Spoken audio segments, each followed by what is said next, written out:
Welcome to the Lincoln City Council meeting of Monday, the 2nd of October, 2017.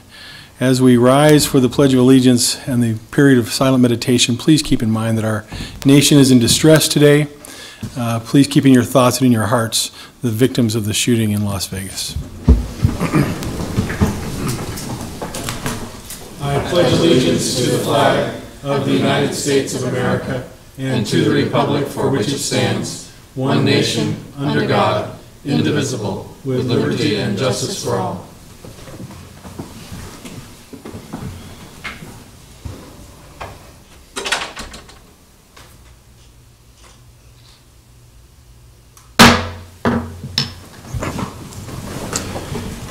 In accordance with LB 898, a copy of the Open Meetings Act is posted at the back of the chamber. The order of business of the City Council is as follows. The clerk will call the items listed on the agenda under public hearing. Anyone wishing to speak on an item should come forward after the clerk reads that item. The applicant and those in favor should speak first, then those opposed. The applicant may then make one short rebuttal. Each speaker should begin by stating name, address, and whether you're speaking in favor or in opposition to the item. Testimony is limited to 5 minutes per speaker. After all public hearings, the council will vote on resolutions and items listed under third reading. On the second and last meetings of the month, immediately prior to adjournment, anyone may speak on any issue not on the agenda for that date nor planned for a future agenda. Please call the first item. We would request those giving testimony to please clearly state your name and address and to sign in on the sign-in sheet laying on the podium. And as a reminder, the City Council does not meet next Monday, October 9th. However, city offices will be open. Our first item of business are our public hearing consent agenda, items 1 through 11.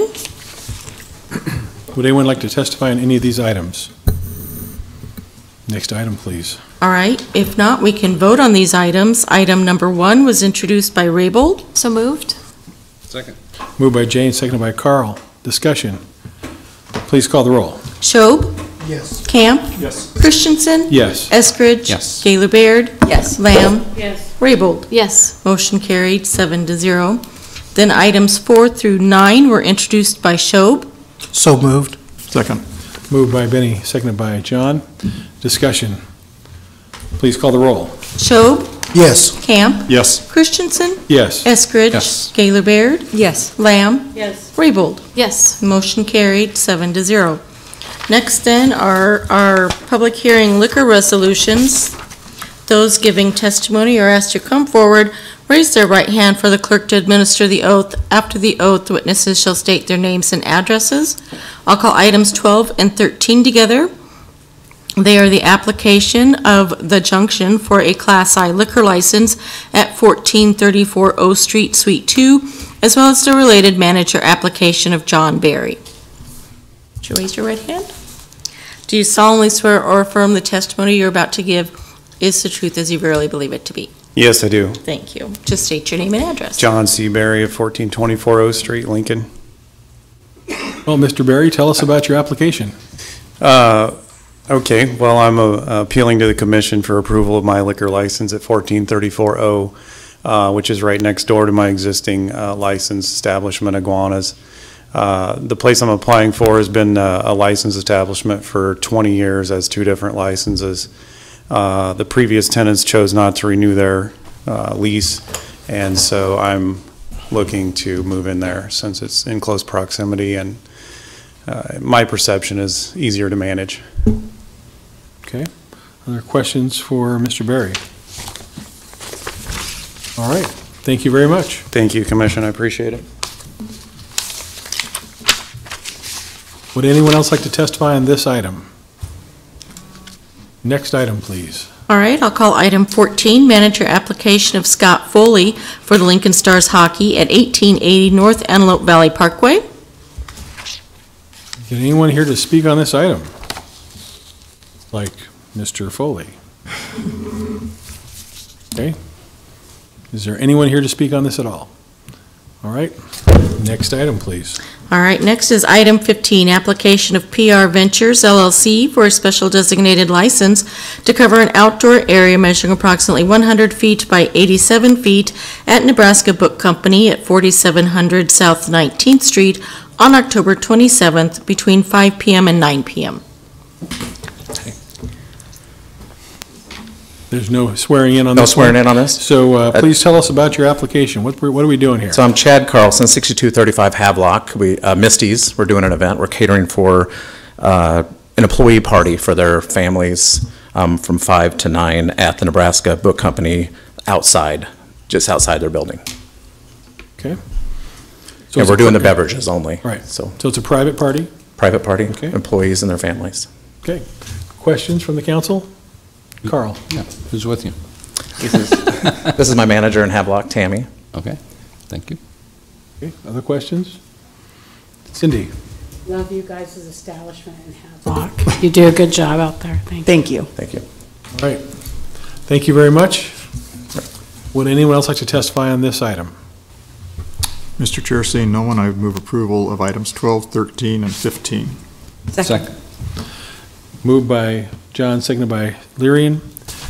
Any discussion? Okay, please call the roll. Schob, Yes. Camp, Yes. Christensen, Yes. Eskridge. Yes. Gaylor Baird, Yes. Lamb, Yes. Raybold. Yes. Motion carried, 7-0. And Mr. Chair, I'd move that we hold over item 14 to the next meeting. Second? Hold moved by John, seconded by Jane. Discussion? Please call the roll. Schob, Yes. Camp, Yes. Christensen, Yes. Eskridge. Yes. Gaylor Baird, Yes. Lamb, Yes. Raybold. Yes. Motion carried, 7-0. Next then are public hearing resolutions. Item 16 is accepting the report of new and pending claims against the city and approving disposition of claims set forth for the period of September 1st through the 15th, 2017. All right, is there anyone here who is wanting to speak on a claim? Then stand right up and approach the microphone. I'll try. Okay.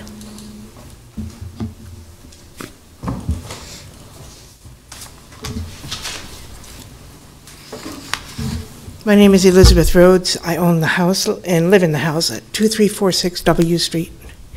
And on August the 12th, I discovered an incursion of raw sewage into the basement of my property. In parts of my basement, it was over 1.5 feet deep. It destroyed my furnace, my water heater, my washer, my dryer, power tools, clothing.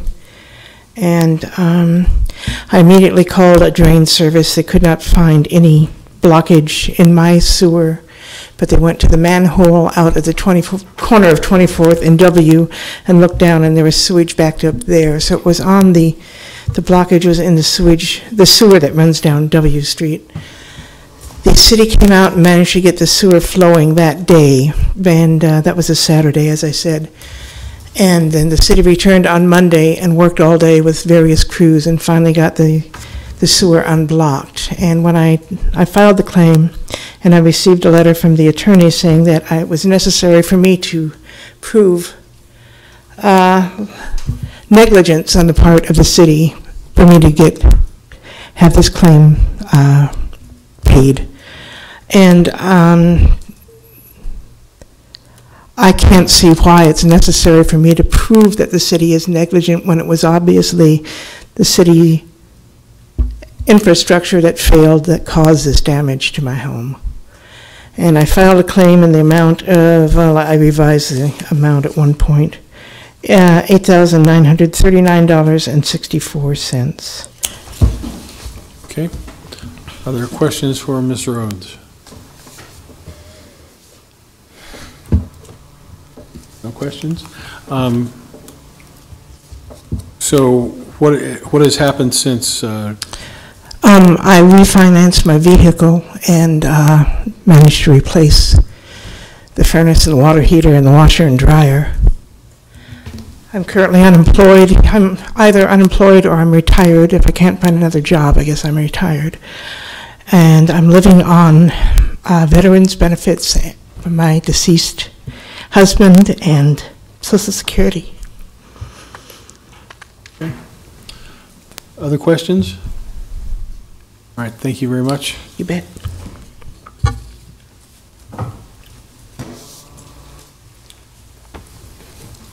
Hi there, I'm Chris Bland. I live at 1561 South Cotner Boulevard. Could you spell your name for us? Blann. Okay.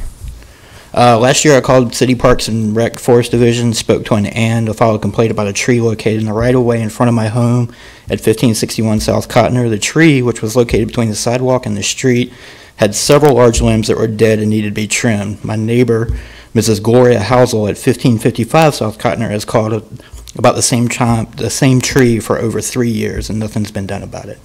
On the morning of Sunday, August 20th, at approximately 1:05 a.m., we had a storm roll through, and the said limbs pretty much broke out of the top of the tree, knocking some other ones down on top of my truck. Let's see, next morning a gentleman from the city stopped by and told me not to remove any debris from my truck because the city was more than likely liable for the damages. The gentleman, I only got his first name, Brian, made some calls and told me the city crew would be there to remove debris as soon as they could. I spoke to a Bill Costner, the risk manager for the city of Lincoln. He was very informative of the process that I would need to take about filing a claim with the city attorney's office for the repair of my truck. I received an estimate for the damage and filed it with the city attorney later on that week. I called every week and spoke to a Miss Elizabeth Elliott, who told me that they were extremely busy with storm damage claims and she would get back to me as fast as they could. The Monday of the 5th week, I called and spoke to Miss Elizabeth Elliott, and she told me that she would recommend that the city deny my claim for the truck damage as the tree was fine and the damage was from the storm, despite my calling the previous year and my neighbor calling for the past 3 years.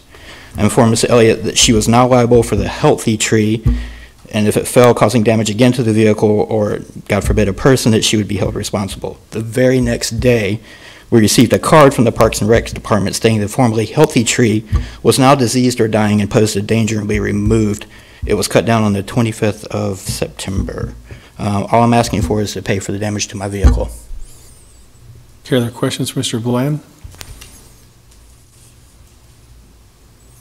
Okay, so just to review. Yep. You filed a complaint with the city. Do you have information to tell us when that was? I know it was October of last year, and I spoke to Ann.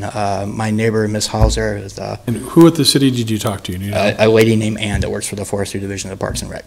Okay. And then your neighbor also states She's been complaining about the tree for the past 3 years. Okay. And what prompted you to complain?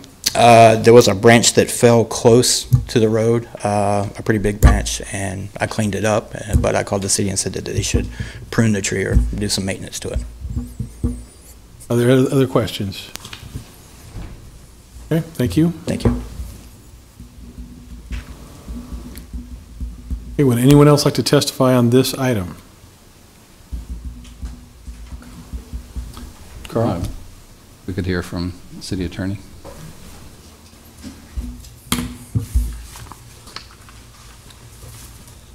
Jeff Patrick, City Attorney. Yeah, Jeff, I think both of these merit some discussion here, if you could. Sure. Let's begin with Ms. Rhodes. The law department would not dispute anything that she's represented to you. There was a blockage in the drain in the street. The city came and inspected it and found that the blockage was caused by a collection of grease and rags. And so that was cleaned out, and so we got the sewage moving again. Our records show that particular main is being maintained on a 12-month cleaning frequency. That's our cleaning frequency with most sewer drains within the city. Occasionally we'll have a place where we have more trouble with, so we'll increase the frequency. We hadn't had a problem there, so it was on that once a year frequency basis. We had done a CCTV inspection back in 2012. No problems were noted at that point. So we declined to pay this claim because we had no notice prior to her having the sewer back up. And so once we came out and did the inspection, yeah, there was blockage caused by someone flushing down some too much grease and then rags as well. Okay. Other questions on this item? Cindy? This actually goes to all the items. So Once the claim is denied by the city, could you just let the viewers know what their process is or what options they have? Right. And the process is, the first step is to file a claim. So if you feel that you've suffered damage that's been caused by the city's negligence or potential negligence, and we have a lot of people that come in and say, well, I was told by such and such department, whether it was the fire department or Public Works or the Forestry Division of Parks, to file a claim. And we do that not because those city employees think that the city is liable, but just because they're not in a position to judge that. They don't have all the records or knowledge of what the city has done. So our fallback position always is, if you think you may have been injured by city negligence, file the claim, we'll investigate and sort it out. And we do receive a fair number of claims, many of which, upon investigation, we pay. And some of those, after investigation, like the two we're talking about this afternoon, we made the determination that the city was not negligent, and the law department recommendation to the city council is that claim be denied. So if the council accepts our recommendation to deny the claim, the next step that they can take would be to take us to court, basically, either hire an attorney, represent themselves, and go to court and to try to show at that stage whether or not the city was negligent. So if they haven't filed a claim with the city, they're not entitled to do that, right? Go to court on that? Right, that's the initial step. Okay. Right. Thank you. Okay, Thank you. Jane. Mr. Bland had mentioned that his neighbor had called and complained about the tree. How are those records maintained when a citizen calls to complain about a tree limb or a pothole? How do they log those complaints? I think in this case it was logged just in a notebook. And we did have a record of receiving calls for this particular tree. Our record shows that it was trimmed back in July of 2006, but then we received a complaint about the tree back in the summer of 2016 that we came out and looked in July 21st of 2016. There was a hanger noted that was dangerous, that was a dead limb, and that was removed in the summer of 2016. Our records don't indicate any further complaints until we received notification that the limb had fallen. We don't have a regular inspection schedule as far as inspecting every tree every 6 months or 12 months or even 24 months. What we do from the city as far as our city trees is we respond to, well, two things. One is, if we note you got somebody that works for the Parks Department that's driving down the street and sees the street tree where you've got a dead branch, we're going to make a notation and come back and trim that tree. But secondly, when we receive citizen complaints about a dead tree or a dead branch, then we respond to those. And that's part of the reason why we keep these records, is to put together a system of going out and responding to complaints. Our records show we received a complaint in 2016. We went out and trimmed the tree, and that we didn't receive any further complaints about the tree until after the tree limb had fallen on Mr. Bland's vehicle and did damage to it. And I would note that when he told you that he had received, that Miss Elizabeth Elliott in my office had told him we've got a lot of tree claims, that was in fact was true. You might recall we had a serious storm went through. We had a lot of tree claims, some of which we're still working through. And what we find is a lot of healthy branches got knocked down in the wind. When we go out, we see a branch with leaves on it that are green. We don't jump to the conclusion it was obviously a defective branch, because if the limb was still alive. Now, if we go out and we see a tree limb that doesn't have any live leaves on it, even then we weren't necessarily on notice of it unless somebody called in. But we keep track of the calls we receive, and if we get a call and we don't get out in a timely manner and it causes damage, then I do think we're negligent. We'd recommend that claim be paid. And then, Jeff, could you explain how they came to the conclusion or the decision that the tree should be removed then? I can't tell you that. That's not in my file. I think that was a decision that was made after we had made the decision to recommend denial. Benny? Yeah, thank you, Mr. Chair. Jeff, help me understand. So there was a citizen complaint. You went out and trimmed the tree. Is there some type of notice given to the citizen after that we've trimmed the tree now and it's back to being healthy? Or is it grandfathered in once it was declared a problem tree? Is it always going to be a problem tree forever? No, I mean, if there's a branch that's diseased, I mean, we're going to go out and cut down that branch. We're not necessarily going to take down the tree. And it doesn't go in our records as this is a problem tree, because there's a lot of trees around with dead branches. Just because they have one dead branch doesn't mean that it's sick and you need to cut it down. Do you like send a thank you card to the citizens saying thank you for bringing this to our attention? We've corrected the problem. I don't think that's part of our system. Okay. And we might receive 4 or 5 calls on one tree if it's a lot of people are driving by. Just like it's not uncommon for us to receive 5 or 6 calls about a pothole that's particularly obvious. Thank you. Lyrian? What kind of tree was it? Don't say ash tree. That's what I'm curious. I Well, don't if know it's that- ash, that would explain removal in a different way, but if it's not ash, True. I don't know that my records show. Maybe his letter does. Is oak. okay, we're hearing oak from the back of the room. No reason to argue with that. It seems to me that the decision to remove the tree is somewhat relevant to this, and if you don't have any information about that, I'd feel more confident voting on this item if we had some sort of clarification from your office, if the person who worked directly on this case has more information about the determination to remove the If tree. this council would feel comfortable removing it from the denied resolution by amendment, we would certainly bring that back in front of the council with that additional information. We'd be happy to do that. I think I would be interested in that if my colleagues would also. I just want to bring one other thing up that really is relevant to the whole general denial process. We've received a couple calls or emails, or at least I have, for folks who aren't getting notice until really close in time to this hearing. Got a call earlier today or an email that someone got notice. They didn't get their notice till Friday. They were asked to check the postmark, and it was a week ago Friday. But I've noticed in my own mail, since we've been sending things to Omaha, there's a lot of times there's delayed mail. So I'm just wondering if your office has in any way adjusted with the new mail system, or if maybe we should look at that. I think that's an important, thanks for bringing that to my attention. We'll take a look at that. Certainly, we want people to get notice, and it's been our philosophy that if someone can't appear, that we would ask you to take it off of the resolution and reschedule for a time they can appear.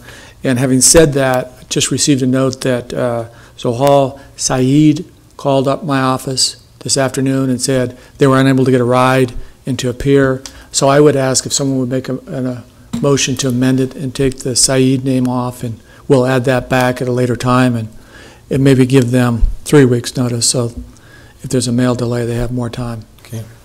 All right. I think John wanted first and then Jane. Well, I'd like to shift to another denied claim, if I may. So is everyone finished with the current?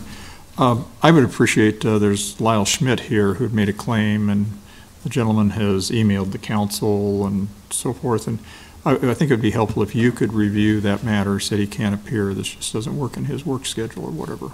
My understanding is, based on commentary that came up during the director's meeting, was that he has further information that he'd like us to consider. And if that's the case, I would appreciate a motion to amend it and take it off, and we'd be happy to consider any further information he has. Discuss that with Benny, and he's going to move that. Okay. And so we're additionally talking about then the Balan and the Saeed, carrying those over, or? Removing them. Yeah, removing them, and then we've still got the pending claim, and we will either resolve them or bring them back before the council at a later date. Are there any others here that we're going to be considering?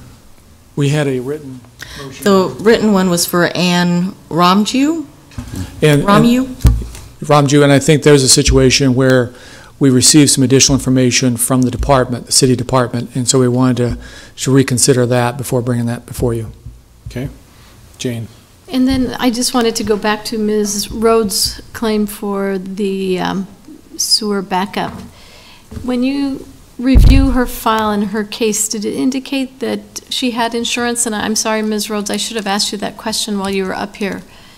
Does that play a factor into your denial if there was insurance? No, it's not one of that. I mean, when we do an analysis, we look for what city action or inaction occurred, whether or not the city was negligent or not, whether or not the claimant is insured doesn't play into it. I mean, sometimes we end up writing checks to insurance companies that paid the claim, and then we were negligent, so we reimbursed the insurance company. So that doesn't play a factor into our analysis. And I just wanted to follow up, for this particular sewer line, it receives an annual inspection or verification that there are no blockages? That's our schedule, and that is to have it fleshed out. And then we do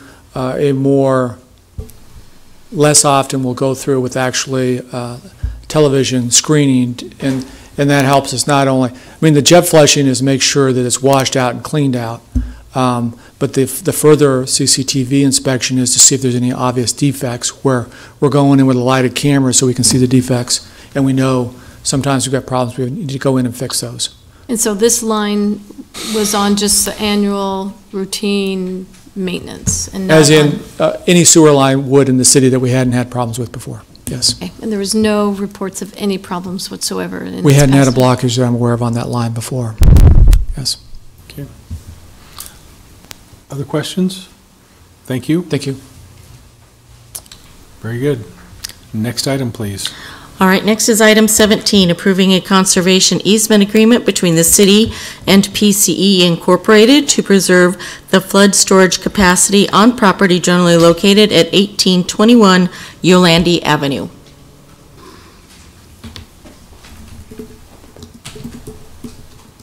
Tim C. from the City Law Department. What you have before you is a conservation easement for property located generally east of 14th Street, south of Cornhusker Highway. This is a property that sits on the north side of Salt Creek, and what you have is just an easement to preserve an area on that lot so that no development could happen there, so that the flood storage can continue to be used in that area. Happy to answer any questions. Questions? Thank you, sir. Thank you. Would anyone else like to testify on this item? Next item, please. All right, next are our public hearing ordinances second reading. I'll call items 18 through 20 together. They are all related to the Skate Zone redevelopment project. They are approving the redevelopment agreement between the city and Access Commercial relating to the redevelopment of properties generally located at 300 North 48th Street for the construction of a hotel, retail building, parking, and other associated improvements. Item 9 is amending the fiscal year 17-18 CIP to authorize and appropriate $960,000 in TIP funds. And item 20 is authorizing the issuance of tax allocation bonds for the Skate Zone redevelopment project. Members of the City Council, David Landis, Urban Development Department Director. This is the action step on the development in what's now called the Skate Zone area, just next to the old Cool Crest Miniature Golf Complex on North 48th Street.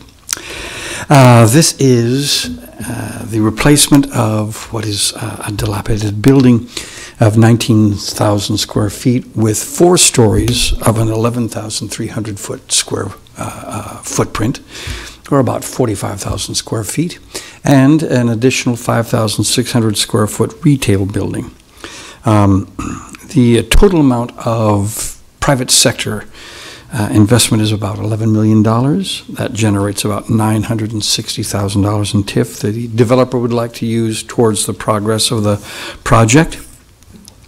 The intention of the uses is to first, of course, use the cost of issuance, and then the city's administrative fee, and then the intersection improvements that are done on 48th Street, allowing us to have a protected ingress and egress from this location available to other users in that area, and then a connection all the way to 50th Street. Then there are facade enhancements and site acquisition assistance. And this is the site that was being acquired. The new layout actually has space here that will be for the purpose of travel. So you might see it this way. Yes, this way. So that here's the protected pathway rather than the unprotected pathway here. This is the retail building, this is the hotel. There are 149 stalls, this is the 4-story hotel, and this is the retail building along 48th Street, closer to the street, consistent with good urban planning. Street trees and landscaping, which are presently not available, a new parking lot so that it replaces the fact that there's a lot of runoff on the broken asphalt parking lot that's there now. The developer is here, as is bond counsel, to discuss the technical aspects of this.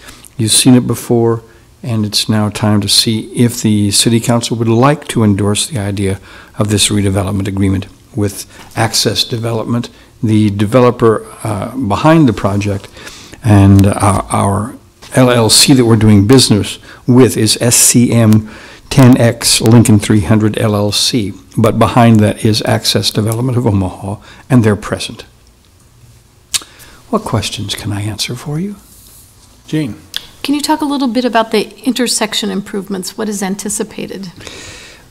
Originally, this was the location that the city would have liked to have had for not only the 48th Street work, which is there now, and I was reminded it was on both sides of the street, but also the access of this land, from this land into 48th Street. So what you have is you have to be able to make this, well, here's the existing lights that cover 48th Street, but they're now going to need to adjust to this access. So we will get rid of an unprotected access here and have a protected access here.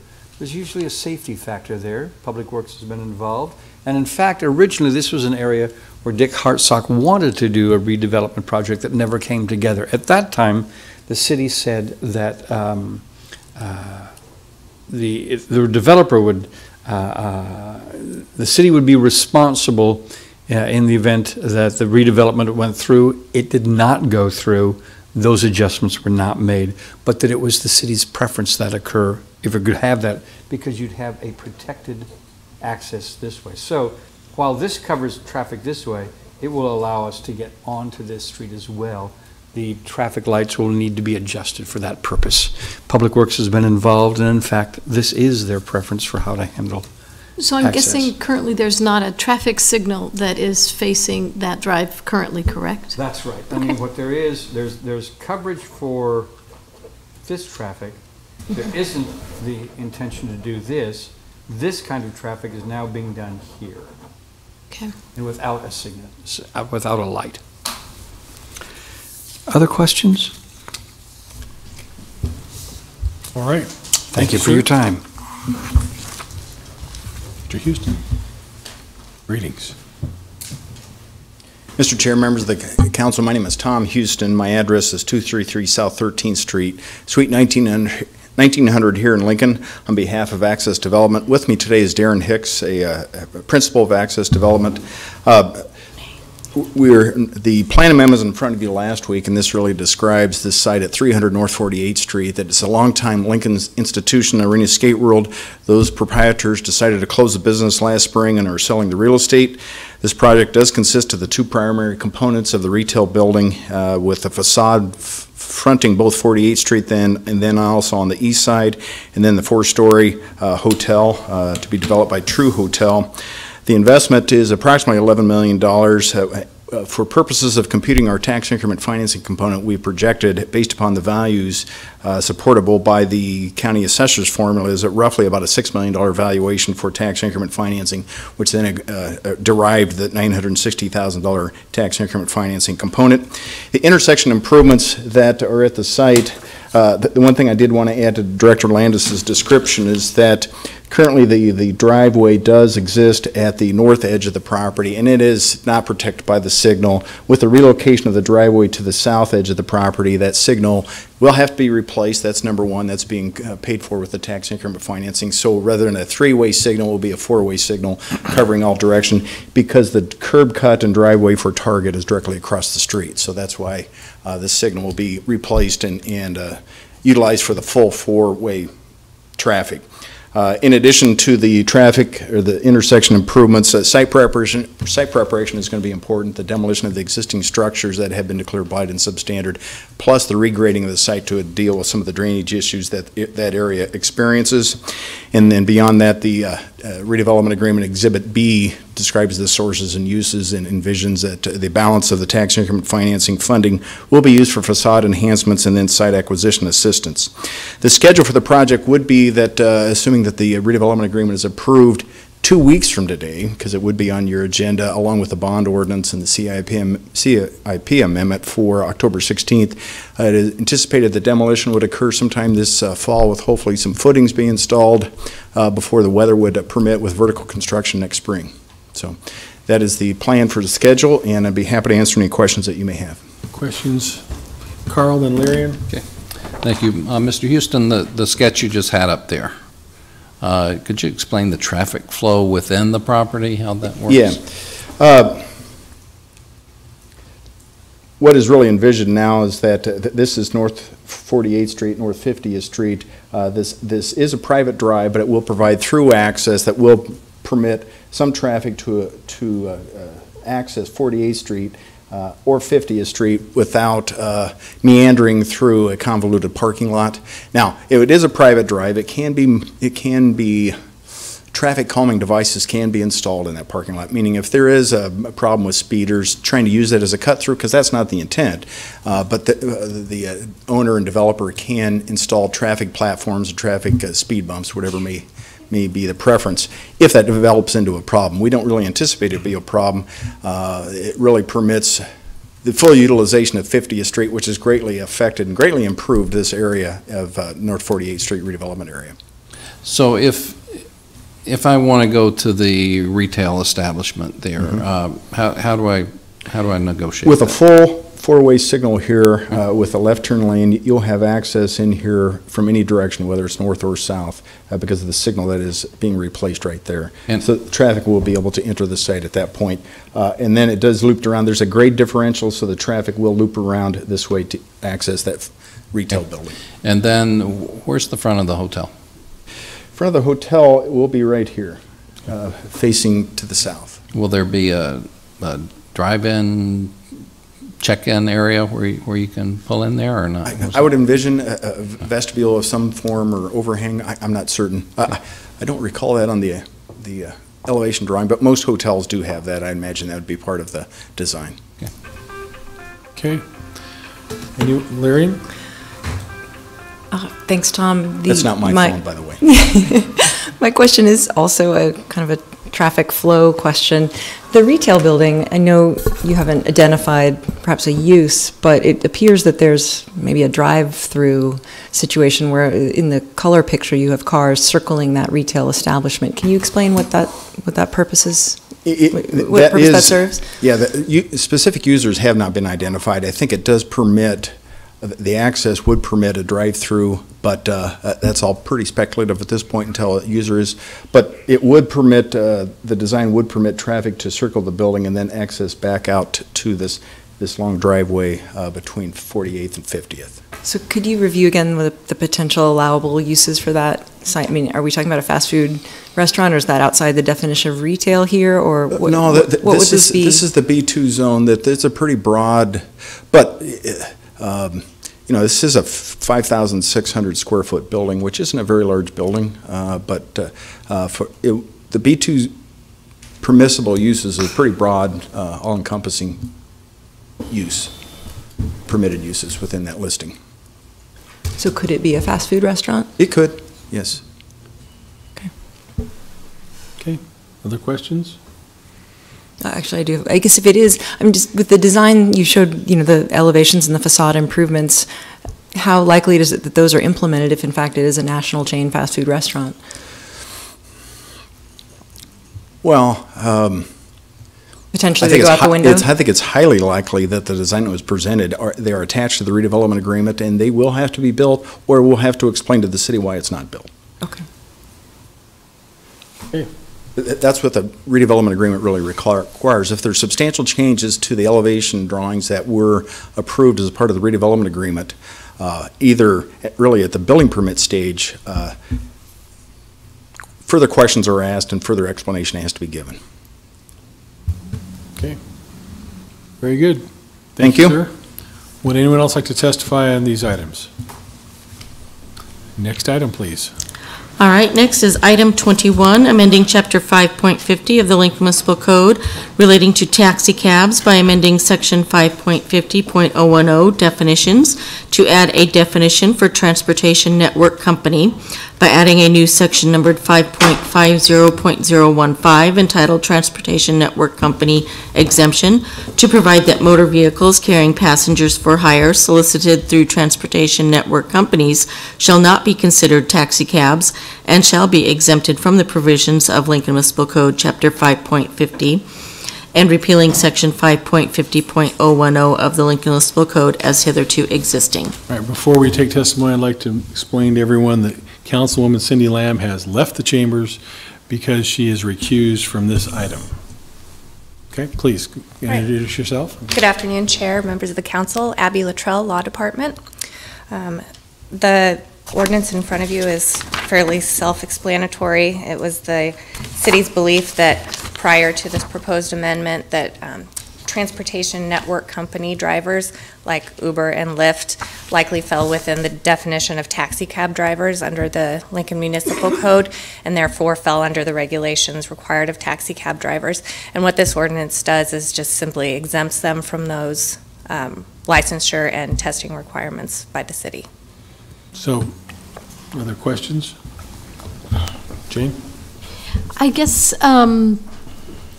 after having conversations with Jeff, he mentioned that the language doesn't specifically call out or identify that they're required to be in compliance with state regulations. Was there a reason why that language was omitted from this ordinance? From the new language? Right, because I think it, as you read it, it sort of absolves them from our requirements, but it doesn't specifically say that they do have other requirements that they must be in compliance with, and those are the the Public Service Commission has oversight over this. Sure, and that's why you'll see that there are two changes in the ordinance, first in the definitions section and then second in 5.50.015. And the language in the definitions section exactly mirrors the language in the state statute. And so if they fall within our definition, they should fall within the state's definition. But on that point, even if we never mention it at all, it doesn't absolve them from complying with the state. Correct. If they were operating without being properly certified by the state, they would still be operating illegally within Lincoln. Okay. Can you tell a little bit about the certification process by the state then? Sure. And this is found at Nebraska Revised Statute 75326, et cetera. And this was in 2015-16. There, you can find the requirements there, but the Transportation Network Company is required to certify to the Public Service Commission a number of things, including that they perform a background check that is comprehensive as a criminal background check performed by the FBI. They have to certify that they do that there are a number of moving traffic violations that they can't exceed, which is 4. They can't have more than one major traffic violation in the last 3 years. They cannot hire or permit to drive anyone who's been convicted of driving under the influence of alcohol or drugs for a period of 7 years. And they can't permit someone to drive who's a registered sex offender or has been convicted of any offense, including fraud, motor vehicle felonies, or crimes involving property damage, theft, violence, or acts of terror. So it's a pretty broad background check that the TNCs have to certify that they are performing before the Public Service Commission will certify them to operate in Nebraska. Okay, thank you very much. John? Yes, thank you very much for that explanation. What exactly does this change from our existing ordinance? And I understand that was passed before the Uber Lyft entities came about, but I mean, what if they were considered the drivers and so forth as taxi cab drivers, what changes and how onerous is it to comply with the current city ordinance? I think that The number of drivers who would fall under the definition of taxi cab drivers increased substantially. I don't have the exact figure in front of me, and Uber, at least, and Lyft were, as I recall, fairly, couldn't provide exact numbers to us, but it would have increased the workload for the city substantially to perform these background checks and additional work for the police department to have all of them licensed, while technically they fell under the definition of taxi cab drivers. I think what the intent here is to bring practice in line with what our ordinance says. But our ordinance had been, we had ignored it in the past on the Uber Lyft drivers, is that correct? Can you repeat your question? Well, I think Mr. Kirkpatrick had done an opinion saying that under the existing ordinance we have, that the taxi cab drivers would include the drivers for Uber and Lyft and that type of entity, but we had never enforced that. Correct. So this ordinance says, well, forget what we didn't do, and now we'll just waive it in the future. Am I correct on that? I can only speak to what the ordinance says, and it specifically exempts TNC drivers from our taxi licensing. Okay, and could you be a little more precise on what those are and what that costs versus what's being done at the state level anyway by the transportation, or I call them Uber Lyfts, just to be clarified rather than all this new nomenclature? Sure, there's a fee that the drivers present to the clerk's office, and then LPD performs a background check. How much is that fee? I believe it's $10. It's $5 to apply, $10 for the license. Okay, so $15, okay. Mm-hmm. Go ahead, I'm sorry for interrupting you. And Chief Bleimeister is here. He may be able to speak more specifically to what LPD's role in the process is. Jeff Bleimeister with the Lincoln Police Department. As parts of the previously existing resolution, we did some queries, and in 2016 we had done approximately 141 background investigations for applicants seeking either a new taxi cab license or a renewal. And the estimations based upon our record staff is that a new license would take approximately 45 minutes and that a renewal would take 15 minutes. As part of this inquiry, I did not ask for a breakdown of how many were new versus how many were existing. But as stated by Abigail, we believed that, one, this would be a very large drain on the resources, on the personnel resources for both, for transportation network companies to be able to vet them in a similar fashion. In addition, we took an in-depth look both at some statistical analysis and also anecdotally from the stories of our officers who are on the streets who are actually seeing the impact of TNCs every single day. Our center team officers, who are mainly, the geographic location is the downtown area, oftentimes immediately following bar break, and they have seen a notable change in the ability for persons who are exiting those establishments to find rides quickly. And that common sense says that that would reduce the number of impaired drivers on the roadway. But also, and this is based upon their input, it removes people who are lingering on the streets, so therefore they do not have the propensity to either be a person responsible for a crime or to be a victim of a crime, therefore increasing the safety and security of our downtown area in what can be at times one of the most challenging Friday, Saturday nights for our officers. Second, we saw, and I've witnessed this firsthand, the change in particularly the North Bottoms, that students that are involved in celebrations prior to Husker football games are utilizing this mode of transportation to move them from one location safely to another. In fact, we're often seeing streams of cars that are being requested via the apps and then moving them to another location. So anecdotally, we believe that it is making an impact. Now, we did some statistical analysis, trend lines approaching when the induction of legislation at the PSC for transportation network companies. And what I asked for was DUI arrests in Nebraska and also alcohol-related accidents in Nebraska by year. And then I also localized that to Lincoln itself. And I can tell you that we are seeing a steady decline in the number of total DUI arrests in Nebraska and also locally here in Lincoln. Now, one factor we believe is the TNCs, the proliferation of TNCs, but we cannot unequivocally point to that years and years of educational campaigns are not making a difference, or that enforcement actions year after year. But we do believe that it is a factor. As far as the the accidents both in Lincoln and in the state of Nebraska regarding alcohol impairments, we are not seeing these same similar trend lines. They fluctuate over this particular time, and although there was reductions in 2016 in both of them, it's a very much smaller data set, and we need time to continue to explore that. I appreciate that, Chief. And I don't disagree. I think it's great, and I personally like the concept and have used it.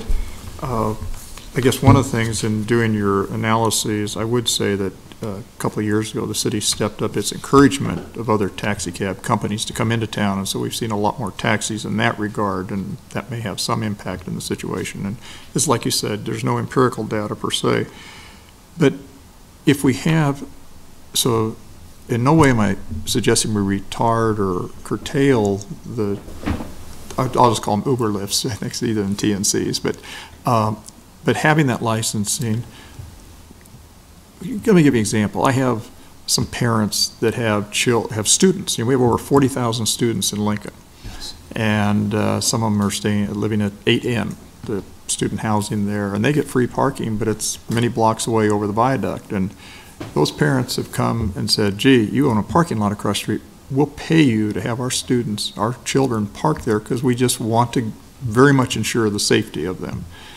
And so I guess I take that analysis and say, just in case, as we from the city, to ensure the public safety and welfare of our citizens and these 40,000 plus students, does it not make sense that in some fashion we ensure that the Uber Lyft drivers have good backgrounds and so forth? And in no way do I know of any case where that isn't present, nor do I know of that on the taxi cab drivers. But it seems to me that in this era of some very strange events, that we are Lincoln, Nebraska, but gosh, just one bad situation could be there. And yes, we're preventing the DUI, so we're getting a lot of accomplishments, but are we missing that side of it that have some type of licensing? And maybe it's done to the Public Service Commission or something, but if it's $15, I understand it may take you 45 minutes and 15 minutes for the renewals, as you cited, but I guess I'm thinking of the public safety of these students and our other citizens too. I mean, the other 300,000. Are we missing something there? I'll provide you my input on that, and certainly this delves into the philosophical discussions of government regulation and duplication of services. And I think that Abigail and or Jeff will be able to look at this a bit further, but as part of this research, we looked at what is the PSC doing. We also sent our officers to training for transportation network companies and to try to get an idea of what type of vetting process and accountability process they have at the corporate level. And is there a perfect system even if the City of Lincoln piggybacks upon the backgrounds that are completed by the private entity itself, by that which is replicated and mandated by the PSC, which is different? And Abigail will have to try to parse out the differences between taxis and TNCs by the PSC level. And then going into, should the City of Lincoln replicate some of the same background vetting process? And ultimately, my recommendation is that based upon what we know happens at the PSC, based upon what we're told and is seeing is happening at the private entity itself, I did not believe that the cost associated with that replication of services and the potential to impact the number of drivers here locally, that was the risk-reward analysis that was completed. So that may provide you input or thought process. Then why not take it a step further? Why don't we exempt, why do we even regulate the taxi cab drivers? Exactly. Why not let the PSC do that if that's doing it? And they're also private owners of the taxi cab companies. That's my question on this thing is. Why are we doing anything? Save your 141 reviews each year. Why are we doing this to taxi cab drivers and not to Uber Lyft drivers? But the question is, to my mind, is more pertinent is, why are we are the standards that the state PSC puts in place so deficient that we have to go further? That's the real question. The standards are different. The standards are different. But are they so different they're deficient in protecting the public? Deficient is a harder term to be able to define, and that was part of the discussions for the drafting of this particular ordinance. And there were input that was provided, and maybe Abigail or Jeff want to comment on that particular portion of it, or maybe not. Jeff may have more information, but I know that there have been instances where the city denied licenses to people who the state had issued licenses to. So there is evidence that the city's standards resulted in something than the state standards. But wouldn't that apply then to this idea of leaving the Uber Lyfts to the state? I think we don't know because it hasn't happened yet. I can tell you that the requirements for the Uber Lyfts for the TNCs at the state level are more than for the taxi cab drivers at the state level. That the specific FBI level criminal background check, as well as the very specific offenses, driving offenses, major and minor, that are prohibited by the TNC state statute are more detailed and more onerous on the TNCs than they are on the PSC for taxi cab drivers. You're saying the state statutes discriminate against the Uber Lyfts and don't require as stringent for the taxi cab drivers? It's a different scenario, whereas the PSC is required to actually perform the background checks, whereas the way that the state statute reads for the Ubers and Lyfts is that the companies, that Uber has to say, we put our drivers through these background checks. So it's a different model. So the state of Nebraska does less of it, is deficient vis-a-vis the private sector? I'm saying it's different. The way that they license and certify taxi cab drivers and TNC drivers is different. I just want to, Carl's Larry and then Carl. This question has come up because we've had people write to us asking, are taxi cabs really needing the same form of regulation? And that's something that prior to this hearing posed to our city attorney, and I was under the impression from things the administration had said, and certainly you can hear it today, that we'd be open to that we'd be open to changing the regulations on taxi cabs, but that there had not been a request to at this time. If that in fact changes, based on testimony today or going forward, if taxi cabs or companies are wanting something different from the Lincoln regulations, I think that, speaking for myself, I'm open to that. It sounds like others are as well. Okay. Carl? Yes, thank you. I've been on council 6.5 years, and early on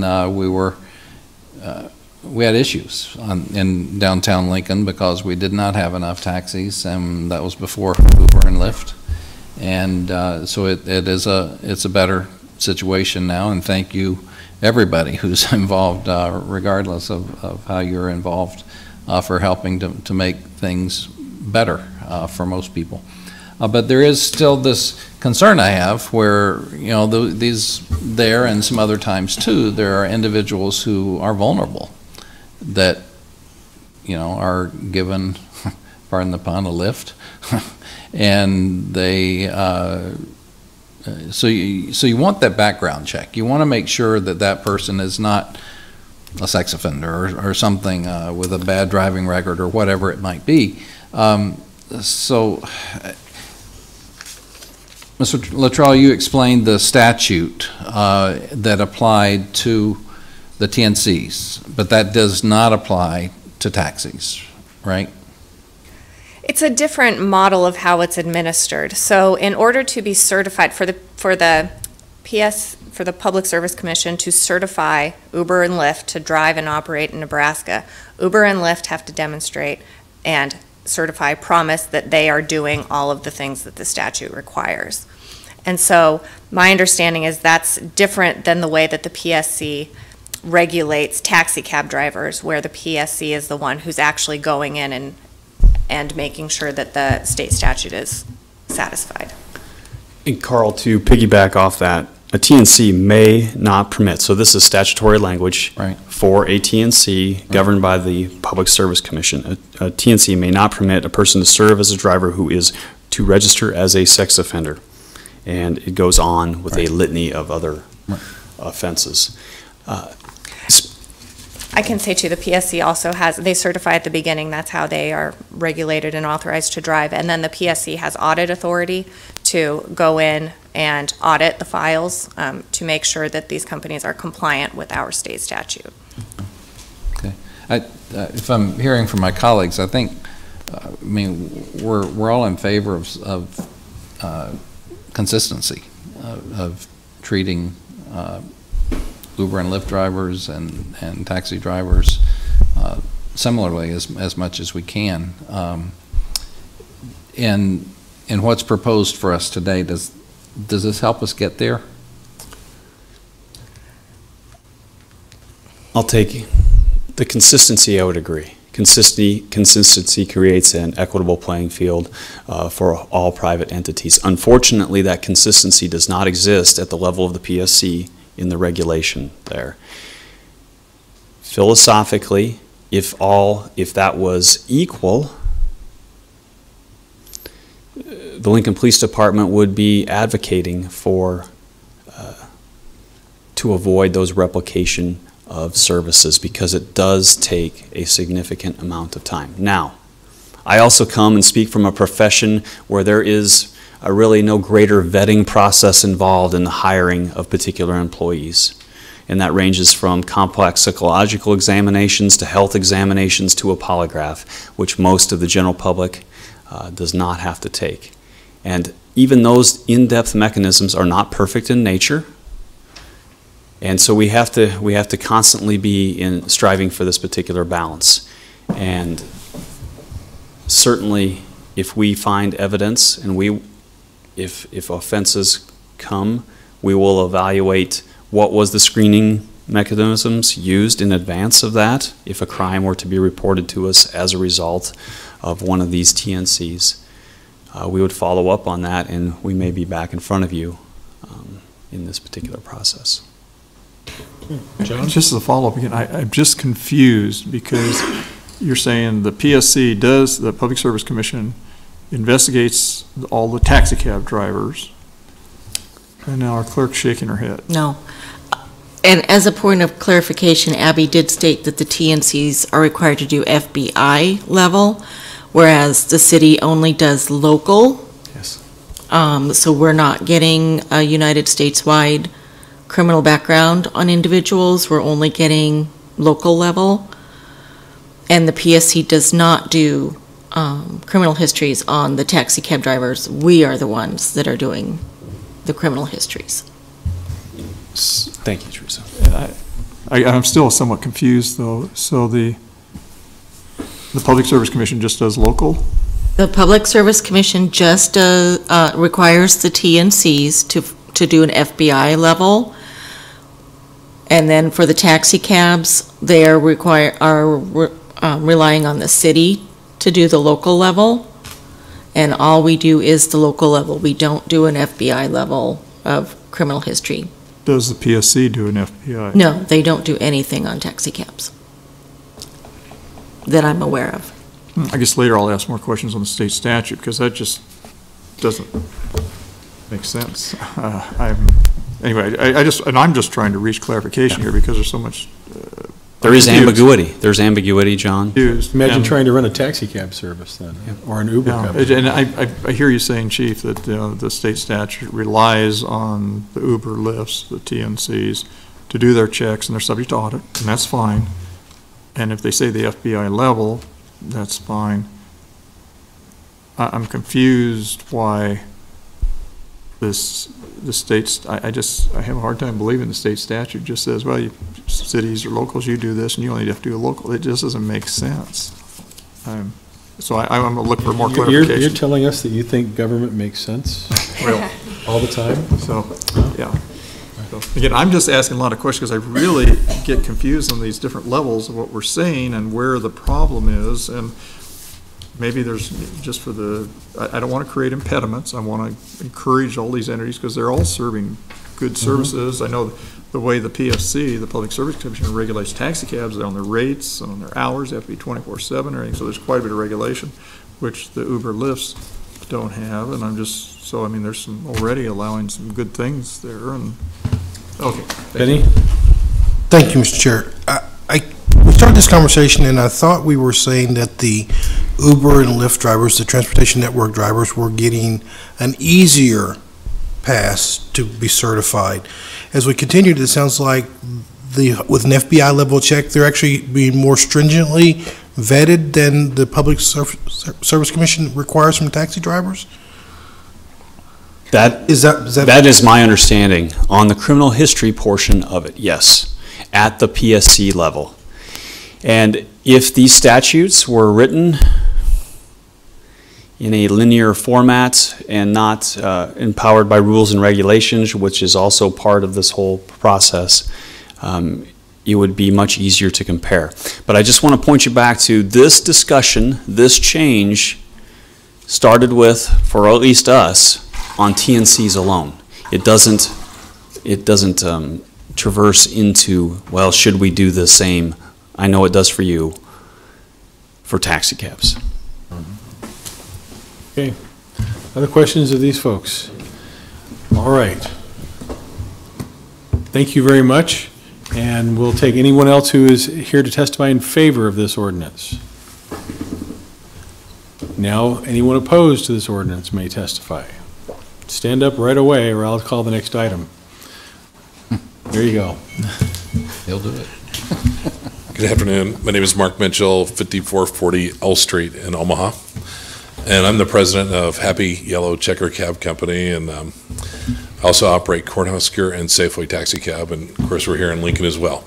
So I guess as a father and as a son of parents that are older, and I understand public safety, and I understand that's why we're all here, just to make sure that that happens. And done this for 17 years, and I've met with thousands of potential drivers. And first I want to say the process has been easy, and I've never lost a great driver because of it.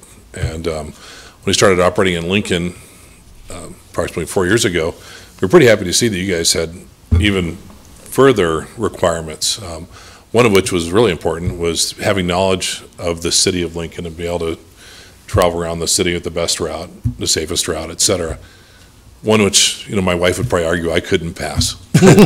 Anyhow, no, I think it's necessary and I think it's important. But I just want to say that it's not a burden, the process at all. In fact, as a company owner, I would have no problem paying a higher fee to see it done for not only our benefit, but for the citizens in both Lincoln and Omaha. Maybe I can clear a little bit of this up, but also my attorney, Andy Pollack, is here too, and he can kind of clear up the comparison between what is required at the state level for TNC and also taxi cabs. We kind of have lived this, obviously, for the last few years, and he can quickly draw some conclusions. I do have something here that shows the difference between what the state of Nebraska and the city of Lincoln currently would have if this were to get voted in. The difference between what a TNC requirement would be versus a taxi cab. Certainly heard you guys bring up the fact that we could change the way we do things, but I think that, and I wholeheartedly believe that what we do today to vet our drivers is extremely important. We talked about national background checks. We didn't hear a lot of conversation about MVRs. As we all know, people get DUIs, people get speeding tickets. Part of our process is we run an MVR every month on every driver because things happen and sometimes they forget to tell us. We also do a DOT physical on every driver. Let's face it, our health changes. Sometimes it's because of age and other things like that. There's a lot of serious illnesses out there that can affect our passengers' safety. And that's really not in anybody's regulations as far as the timeliness of a DOT physical, which is the same criteria we have of our over-the-road truck drivers and things like that. That's a long list of things to look at. Obviously, I understand you guys will probably want to read it later, but I've also got some additional information here, and I'll just kind of briefly read the first two sentences. And this is written by Nate Kellison, who's our general manager here in Lincoln. And we're, of course, part of a national organization, and they send us information about TNCs and the taxi industry. But in 2017, Massachusetts passed a new law requiring rideshare drivers to undergo private and public vetting, the same requirements of a taxi driver. On April 6th of this year, Forbes.com and several other reputable news outlets reported that 8,200 of the 70,000 Massachusetts rideshare drivers were disallowed to continue because they did not pass these background checks. Nearly 20%, that amount, have a history of violent crime. So we all know violent crime is on the rise, and I think this process is very important to handle that. So, ma'am, here's those documents as well that. Thank you. That Nate provided.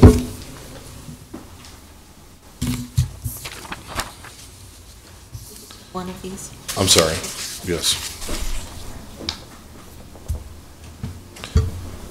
Briefly, you guys talked a little bit about transportation network companies and taxi cabs, and of course some of the differences are rate regulation. Our rates are the same for our passengers 24/7 every day. We don't change our rate amounts. We are required to have a meter so that rate cannot be manipulated. TNCs, of course, don't. We also have a vehicle ID and a plating requirement just to make sure people know that they're actually getting in a taxi cab. And of course, we have a duty to serve all passengers of all types. They do not. And we also have to operate in all parts of the city, and they do not. And then we also have to work all parts of the day. And I just want to clarify that so everybody understood that.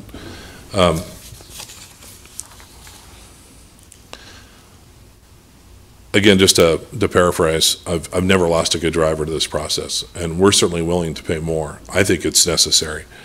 And at the end of the day, I guess I'm trying to figure out how this benefits the citizens of Lincoln.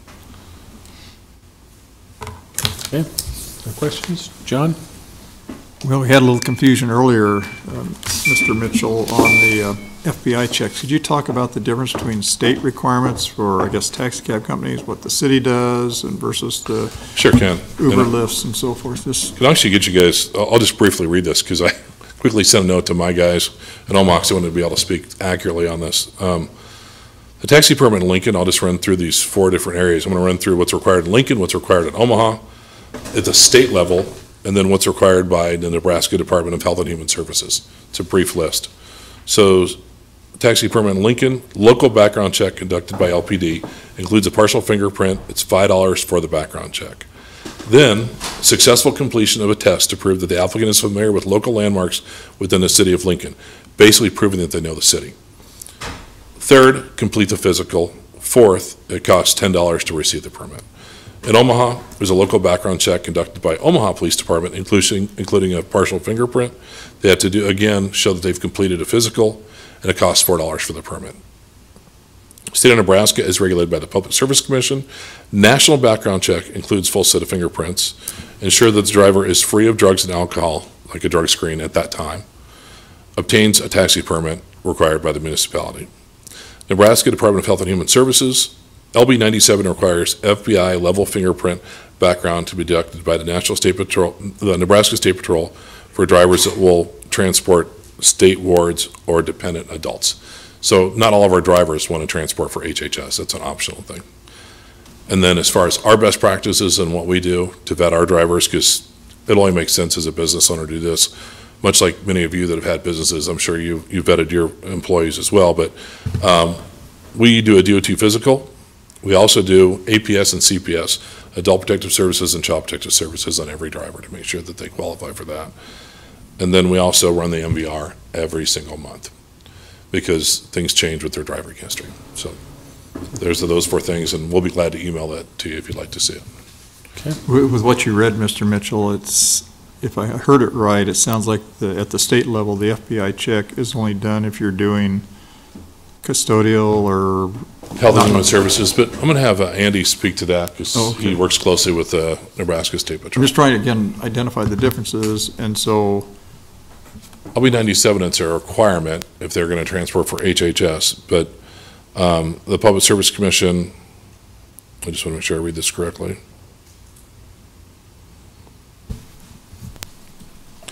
Does a national background check with a full set of fingerprints. So is that the FBI that we're talking about, or is that just the national? It's just a national background check, not an FBI background check. Okay, so the state statute on the TNCs, or the Uber lifts, so we understand, that requires the company, in this case, say Uber, would do an FBI check, but they provide a background check. I don't know at what level, but perhaps Andy could speak to that. Okay, and then I'm just trying to clarify here, but at the state level even, it's just done by the Uber company, using this example, but not submitted, but it would be subject to audit by PSC, or who somebody could audit it to see if they actually did it. Is that right? From what I understand, but I don't know if that process Maybe your attorney would be. I don't know if that process is in place. Okay. I think there's just a couple investigators for the But you have, the PSC. taxi cab companies have to forward that to the state as well as the licensing to the city? We do. We don't, as far as have to, but we do. And you do the medicals. Is that a state requirement? It's not. We exceed the state requirement. It's just a normal physical. Okay. Thank you. Okay. Thank you, sir. Would anyone else like to testify? Mr. Chair, while we're transitioning, would you help the new guy understand what an NVR is? As part of this alphabet soup? It's a report of the driver's motor. Go ahead. Sorry, you guys keep throwing it out there and I have no idea what it means. Basically a conviction, a list of convictions against your driver's license. Okay. Thank you. Okay. Hello, my name's Bill Malloy. I've been a taxi driver in Lincoln for about 6 years. And since Lyft and Uber came to town, I testified at the legislature when they first applied. And I said, well, I don't mind anybody more drivers. It's just that I want them to jump through the same hoops that I have to. You know, and they didn't give me a direct answer on what was the difference between them picking up people and getting paid for their service and me. And so they just allowed them to operate illegally for 2 years before they got the okay. And some of the things that, like the mayor in the papers said the other day is a cheap alternative to taxi drivers. Well, if you ask anybody that's taken an Uber from downtown downtown Lincoln, on a Friday, Saturday night home, where it cost them $15 to get downtown, it might cost them $50 to $60 to get home for the same exact ride. And we charge the same price both times, every day of the week, any time of the day. So as far as a cheaper alternative, they're not really that cheaper for most rides, especially on the weekends. And we do not discriminate against people that don't have a credit card. We pick up everybody anywhere in town, and they have discriminated against people all over town because they didn't like the looks of them, or they didn't like where they were going or whatever. And the taxi services 7 days a week. And before they came to town, the taxi drivers took care of the elderly, the kids, and students. We have a program with students to give them a free ride home when they've partied too much. And the reason they like Uber now is because Uber will drive them from party to party to party, where they can't do that with us. All we can do is drive them home after they've partied a little bit too much. Well, anyway, we used to work, let's say, Monday through Thursday in service of the city, and then the weekends were kind of like our bonus, you know, where we made our money. But now with Uber and Lyft here, they've taken away that. It's like a lot of drivers have, you know, lost 40 to 50% of their earnings. And, you know, and it's hard unless you're really a good driver and you have a lot of personal fares, you know, it's hard to make it.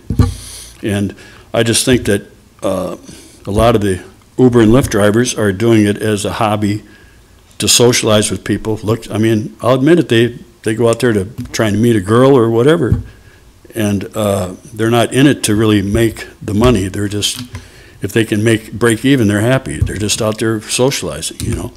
And I just think that if you're going to allow them to operate, they should have to have the same regulations as us. Thank you. Unless you got any questions? Mr. Malloy, from the taxi cab driver standpoint, we're talking about some of the licensing, let's say, for you as a driver versus Uber, Lyft. If that were a level playing field, but the Uber Lyft still has the ability to change rates differently, I guess that's... They call it surge pricing. Yeah. And I guess maybe that's, I don't know, I understand that's kind of an advantage they have then over you because you're subject to the Public Service Commission on your rates. Yeah, the taxi cab companies have pretty much a fixed rate. There's like 3 companies, and two of them are like within 10 cents a mile charge, I think it is. So they're real comparable and stuff. And another company who we came in to compete against, Servant Cab, they were like charged way too much. But the surge pricing is, like I said, if someone could take a cab downtown for $15 at 8 o'clock and to go home at 1 o'clock, it might cost them $50 to $60. And they're kind of like stuck if they put their order in, because if they cancel, they get charged $7.50. And then they have a minimum, I think, of $7.50, $10, where our minimum is $5. So, you know, we take care of the elderly people in this town, and we take care of the kids and the people that are, you know, let's face it, not as fortunate enough to pay $40 for a cab ride. But, you know, I just want a level playing field. That's all I'm looking for. Because I think my service, personal service, can do it. But when you just, they're trying to skim off the top. Let's put it that way. You know, and if they can operate without any background checks or anything like that, it's just ridiculous, you know, because they've had trouble all over the country, you know. California just fined them $1 million for having drivers show up drunk, you know. I mean, to think that kind of stuff doesn't happen here is kind of naive, you know. Thank you. Unless you got any questions. Sir?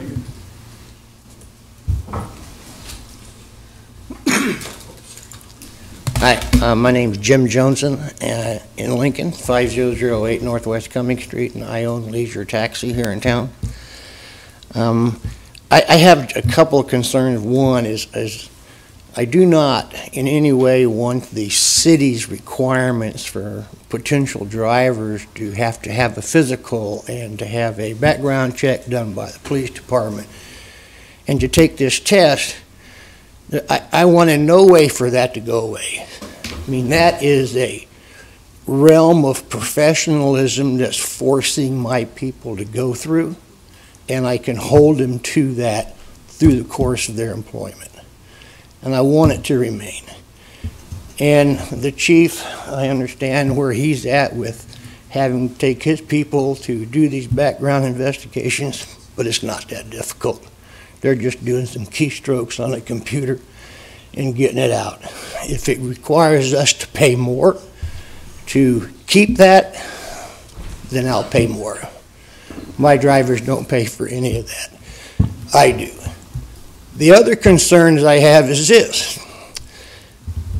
And I spent 32 years in law enforcement, and I spent 2 years working for the Public Service Commission, and I am just absolutely confounded here. The Public Service Commission doesn't do any background checks. They couldn't tell you who was driving cab for me if their life depended on it. Okay? All they're required to do is tell Lyft and Uber, you have to do this. I don't even know if anybody's checking to see if it's done. My other concern is when I hire someone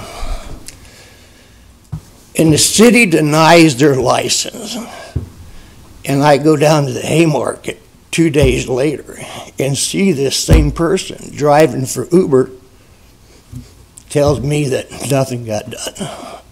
They just hired them. Okay? And that's happened more than once. The other issue is the way the state statute was written to allow TNCs to come in here, they allowed them to come in and not put any markings of any type on any of the cars, based on the premise that they didn't own the cars. What they created was something that is absolutely unenforceable.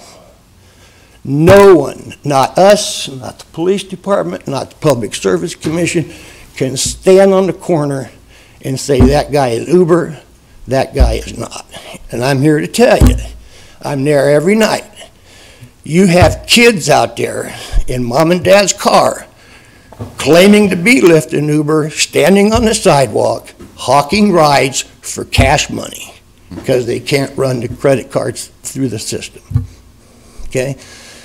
So that needs to be addressed at some point. That's a bigger concern to me, and it should be to the city, bigger concern than even having Lyft and Uber here. Then I would like you to do some research. You take other cities the size of Lincoln, such as Austin, Texas, Eugene, Oregon, Kansas City, which is way bigger, and you look at what they did. They came in and they said, Lyft and Uber, you can operate here if you want, but you are going to allow our police department to vet your drivers, and they will have the physical. And in all those places, Lyft and Uber pulled out. And if you think it's because they were afraid to pay for a vetting process, no. It's because they wouldn't have had any drivers left, or at least a good share of them wouldn't be allowed to drive. That's all I got. Okay. Other questions? John? Thank you, Mr. It was Johnson? Yes. Thank you. I think we're kind of looking at the licensing.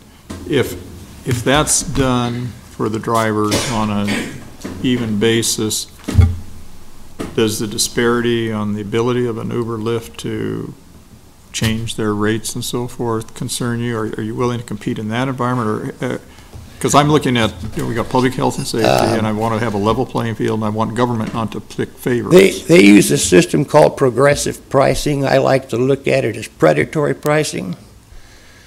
Because they do have the ability to go up in rates 10 times, and I'm not sure, is it 6 or 8 times they can go up? So what you paid, let's say just an example, you paid $10 to get downtown. At 2 o'clock in the morning when you want to go home, they can go 8 times that rate. It's $80. And most people catch on to that pretty quick, especially when they get their credit card bill. Others don't care because mom and dad's paying for it, So they have that predatory pricing, whichever you choose to use it. Do I see it as a problem? I see it as an unfortunate event for the city and the people that are here looking for good quality transportation. Doesn't affect me any. My rates are controlled by the state. Day, night, holidays, doesn't matter. Well, I've used Uber, for example, when I was doing some recent medical recoveries, and when I ordered it, they told me what the amount was going to be, other than waiting time if I was late getting out to my curb. And then I'd push OK if I was willing to pay that.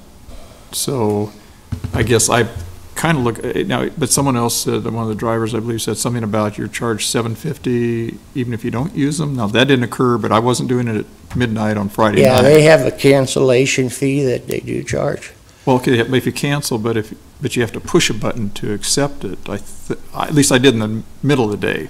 But regardless, I guess I kind of look at the pricing. Yes, you're regulated. To me, the consumers will pick up pretty quickly and say, well, shoot, we'll go to the taxis or something rather than pay $80. If their mom and dad are, I don't know, you can't fix a dumb, I guess. But well, I can't. I just don't know. I've never played with their app other than look at it jump up on football games, home football games. They start out higher than what anybody else in town is. And then by the end of the football game, it's unbelievable what they pay. And you get half intoxicated people who've been tailgating all day or who just crawled out of a bar downtown, they'll pay it.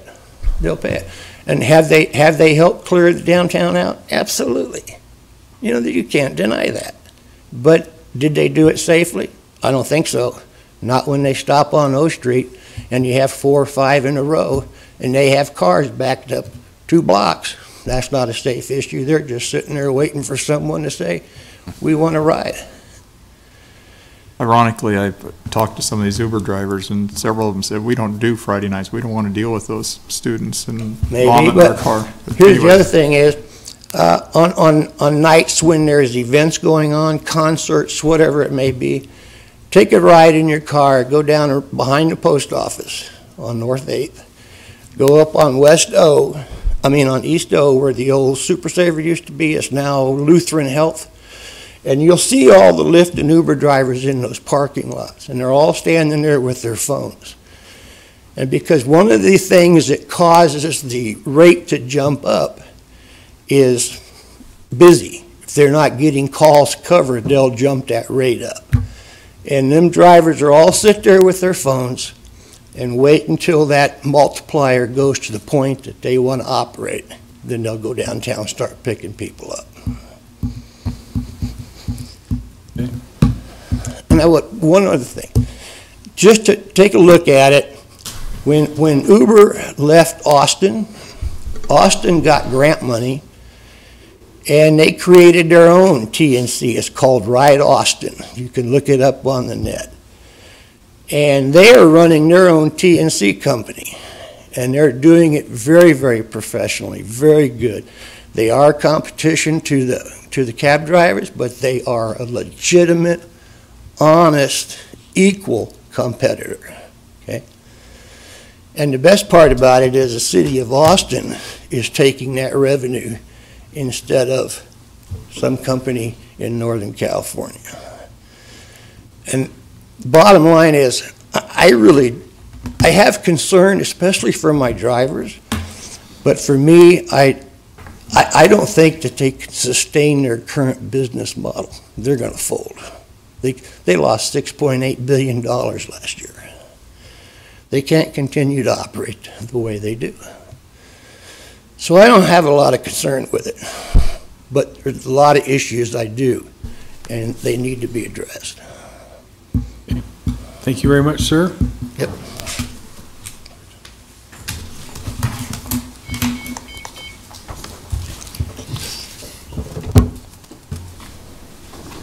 Chairman Christensen and members of the City Council, my name is Andy Pollack. I'm with the Rembolt Ludke law firm here in town at 1128 Lincoln Mall, Suite 300. I'm here on behalf of Happy Cab. You heard Mr. Mitchell, who is the president and owner of Happy Cab and the affiliate companies, as well as one of their drivers. And I'm going to follow up a little bit on what Mr. Mitchell said. I'd also be glad to answer questions on the kind of murky legal questions that affect or that relate to the state requirements. I was involved in the drafting of LB 629. I worked with Senator Mello and Senator Smith on that, and I'd be glad to try to answer questions on that front. First of all, this is not an attack on Uber. This is our opposition to this particular ordinance really has nothing to do with Uber. It has nothing to do with Lyft. It has nothing to do with Happy Cab. Happy Cab has been in Lincoln providing service since the Public Service Commission granted them authority back in 2012. I had the privilege to be part of that proceeding. It was driven largely by pressure that former Senator Bill Avery put on the Public Service Commission to look at possible competition. I think Happy Cab's done a good job of helping allay some of the concerns and some of the problems we have with drunk driving, as have Uber and Lyft. I don't think there's any doubt about that. But there is another public safety aspect of that, and it has to do with the safety of that particular driver. It's an important benefit that your city ordinance combined with state law provides, making sure that the drivers are vetted, that their criminal background is known, and also from the Lincoln ordinance side that their medical record shows that they're safe and competent to be behind a wheel. They're transporting your children they're transporting children of parents from all across the state of Nebraska, like Councilman Camp said, the 40,000 students who are here at the university or Wesleyan or Southeast. They're transporting our mothers and fathers. They're transporting people like Councilman Smith, who needs a ride because of a repaired knee. And those people are potentially vulnerable people in an automobile. If you think about it, step back and think about it, being a passenger in an automobile is much different than being a customer in a retail business. It's similar perhaps to being a patient in a doctor's office, but it's more dangerous, or potentially more dangerous, because you're in a vehicle that's controlled by one person, and that's the driver, and that's the driver who has to, under current ordinance, has to be licensed by the city of Lincoln. We believe this is an important public safety measure. When I approached Happy Cab about this particular ordinance, or the proposed ordinance, thanks to Mr. Patrick here bringing it to my attention over a month ago, and I appreciate his being up front with it. They didn't like it, but they were open to the idea of a flat level playing field that would relieve their drivers of the ordinance as well. They considered that. After a couple weeks, they said, you know what, we've had second thoughts, and we don't think that that's the route to go. This ordinance, in their mind, according to what they told me and what you heard today, is an important tool. It's an important measure of reinforcing the company's belief that public safety is paramount. Even if it transcends the inconvenience to the drivers, it transcends the very slight cost to the company.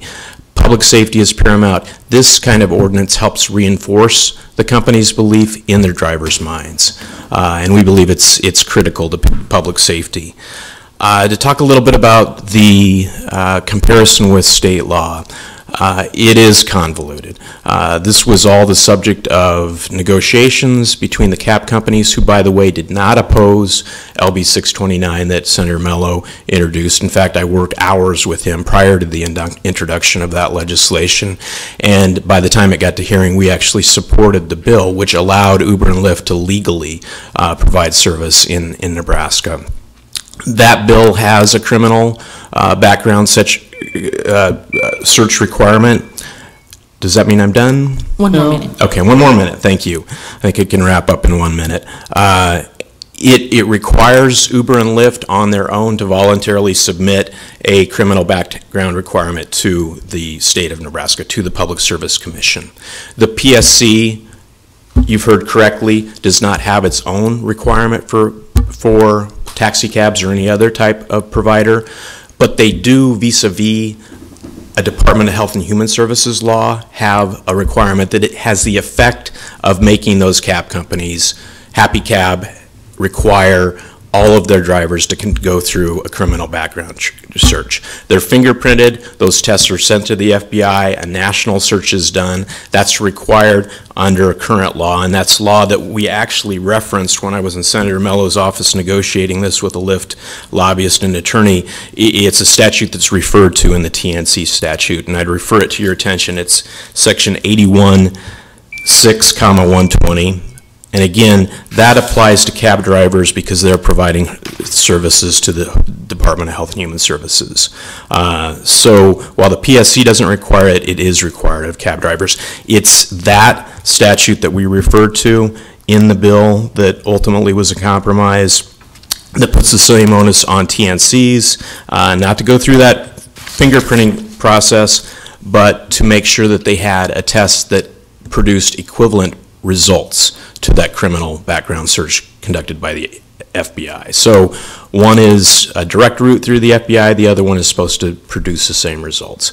Hopefully that clarifies it. It's kind of hard to spit out about 3 weeks of negotiations in 1 minute, but hopefully that clarifies, and I'd be glad to try to answer more questions. Questions for Andy?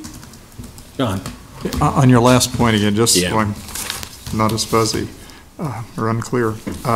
So on the FBI check, or am I calling that wrong? Or so it is required, or who has to do it, or is it voluntary, or just done by like Uber, Lyft, and then they keep it on file, or for Uber, and I used the word voluntarily incorrectly there.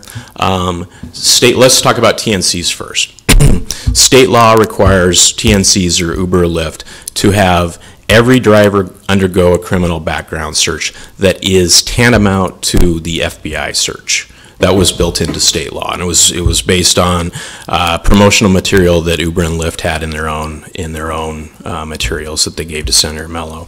For taxi cabs, Happy Cab, all drivers are eligible to provide transportation for Medicaid patients. They're eligible to provide Medicaid service through the Department of Health and Human Services. In order to do that, they have to go through that FBI criminal background search. So effectively, all cab companies have to go, or all cab drivers have to go through that same search. And is that just done by them? Do they file it with the PSC or the city, or is that? It is not. I don't know what they file with the city. They don't file it with the PSC. They have to certify that it's been conducted and turned up clean. I think it's subject to audit, just like the TNC searches would be subject to audit by the Public Service Commission. So the difference between the current system in the city, whether or not it's enforced on the TNCs, the Uber Lyfts, this would remove that, and so trying to see the differences versus if we just left well enough alone and enforced what we had, if they're doing it anyway, supposedly. And I recognize that Chief Blymeister is concerned about extra workload at the 45-minute, 15 minutes, but that's secondary to public safety. But so if we leave it as is, does that keep the level playing field as far as licensor? I know that I don't want to get into rates and all that's more a competitive thing as far as I'm concerned on the marketplace, but if you did not adopt the proposed ordinance, would it keep things the same? It should, if the current ordinance is being enforced as to TNC drivers, which I heard today it's not. Now, our city clerk, did you want to weigh in? Yeah, currently we are not licensing TNC drivers. But our ordinance does, since the city attorney said they're also covered by our old taxi cab, they should be. Correct. So we haven't enforced it yet. Correct. And this legislation is to say, well, maybe we still won't enforce it anyway, legitimize it. Mm-hmm. Okay. Stated an important thing. Just right into this. Talk from there. I'm sorry. Your attorney could say something since he's still up here. I would say, I think one thing that I've heard today is, could you take the filings or the searches that are conducted at the state level and submit them to the city? I think that's something that we would be open to talking about. That would put an onus on us to somehow tender to the city the FBI conducted searches. It would put an onus on the TNCs to provide their own searches. Certainly that's something, I understand the administrative cost of the city, and that's something that we're sensitive about, but public safety seems to be paramount, or should be paramount. All right, thank you. Would anyone else like to testify on this item? Very good. Is there a rebuttal from city staff? Very good. Next item, please. All right, next is item 22, change of zone 17021, application of Sierra Investments LLC for a change from B3 commercial and R6 residential to B4 Lincoln Center Business District on property generally located at 2051 K Street. Mr. Chairman, members of the council, Mark Hunziker, appearing on behalf of Sierra Investments LLC, doing business as Glenn's Body Shop. 11 years ago, the land where Glenn's Body Shop exists today was rezoned for that purpose over the objections of city staff. And they were being moved out of their previous location by condemnation due to the Antelope Valley project. The design for the building was approved by the Capital Environs Commission, and as you know from driving by it, it is an attractive building that's very well landscaped and very well maintained. Fortunately, business has been good for the last 11 years, and Glenn's needs to expand. The design of the addition that we propose will be identical to the existing building, and it has already been approved by the Capital Environs Commission. As we came through this process, there was also a special permit that accompanied this change of zone request, which was approved by the Planning Commission. The Planning Department had asked for landscaping of the site, both including the existing site and the addition, which far exceeds any standards that have ever been applied to a site like this. They also asked for street trees to be planted in both K Street and 20th Street, and Glenn's has agreed to do both of those things. The Public Works Department wanted to eliminate the west access, and we offered an alternative that would not eliminate it now, but would give the city the opportunity to eliminate both K Street curb cuts if the use of this property ever changes. And that was adopted by the Planning Commission. That was final action, which has not been appealed. So the only thing in front of you today is the change of zone, which is recommended unanimously for approval. It was recommended for approval by the Planning Department as well. And we hope you'll approve this rezoning to expand this family business. I'd answer any questions you might have. Don? I'd just like to say something. I'm not testifying for or behind whatever, but I know when we did Antelope Valley and Glenn's Car Star was over there on P Street, I was just amazed because they literally closed down for a year. And I think, I don't know how they worked with their employees, probably kept them on payroll. And then, I mean, closed down for a year, didn't even have another location. And they went through a lot of hoops. Yeah, this was... I've never seen a business do that before. This location was really the last possibility that existed anywhere near the downtown area where they wanted to stay. And we were very happy that it was approved at that time, and it's been proven to be a good decision. Okay, other questions for Mr. Hunsaker? Thank you. Thank you, sir. Next item, please. Oh, would anyone else like to testify on this item? Now we can go to the next item. Okay. That concludes our public hearing. We can move into the voting session. Public hearing resolutions.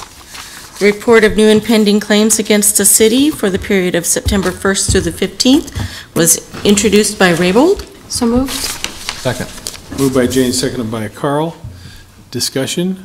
We do have the motion to amend, the formal motion to amend from the city attorney's office on line 13 to the claim of Ann Ramju to be removed from the list of denied claims.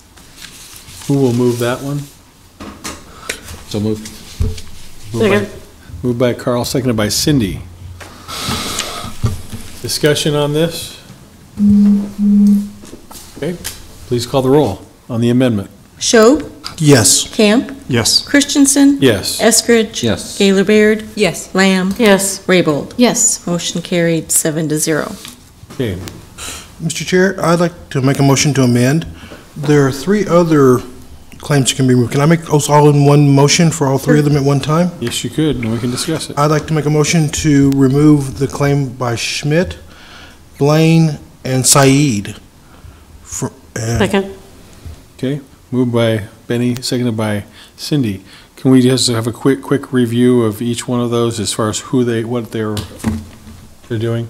Yes, So- this would be, I'm sorry, did you want to do it? Go ahead. Okay, this would be Thank to remove the names of Lyle Schmidt, Zohal Saeed, and Chris Bland from the denied claims. Okay. Any discussion? Please call the roll. Schob? Yes. Camp? Yes. Christensen? Yes. Eskridge? Yes. Gaylor Baird? Yes. Lamb? Yes. Raybold? Yes. Motion carried 7-0. Now on the main motion. Schob? Yes. Camp? Yes. Christensen? Yes. Eskridge? Yes. Gaylor Baird? Yes. Lamb? Yes. Raybold? Yes. Motion carried 7-0. Next then is item 17, the conservation easement agreement with PCE Incorporated, introduced by Raybold. So moved. Second. Moved by Jane, seconded by Carl. Discussion. Please call the roll. Schob, Yes. Camp, Yes. Christensen, Yes. Eskridge. Yes. Gaylor Baird, Yes. Lamb, Yes. Raybold. Yes. Motion carried, 7-0. Public hearing ordinances second reading are items 18 through 22. Ordinances on third reading, just one item. Ordinance approving, number 1, amendment to the master site lease from the city and the county of Lancaster, Nebraska to the Lancaster County Public Building Commission. Number 2, amendment to the master lease agreement from the commission to the county and the city. And 3, the issuance of not to exceed $1.7 million of the commission's tax-supported lease rental revenue refunding bonds, Series 2017, introduced by Gaylor Baird. So moved. Second? Moved by Leary and seconded by Jane. Discussion. Please call the roll. Schob, Yes. Camp, Yes. Christensen, Yes. Eskridge. Yes. Gaylor Baird, Yes. Lamb, Yes. Raybold. Yes. Motion carried, 7-0. Resolutions on first reading are items 24 through 30. Ordinances first reading are items 31 through 32. Our pending list date certain are items 33 through 35. And our regular pending list are items 36 through 39. Okay, before I entertain a motion to adjourn, I'd like to invite those members of the public who are here about claims to, for any clarification on what happened tonight, this afternoon, talk to the city attorney. He'll make sure you're clear on what's next for you. Okay? With that, Mr. Chair, I'd move for adjournment and also again remind folks that we will not meet next Monday in observance of Columbus Day and Indigenous Peoples' Day. Okay, is there a second? Second. Moved by John, seconded by Cindy. Please call the roll. Schob, Yes. Camp, Yes. Christensen, Yes. Eskridge. Yes. Gaylor Baird, Yes. Lamb, Yes. Raybold. Yes. Motion carried, 7-0. We are adjourned.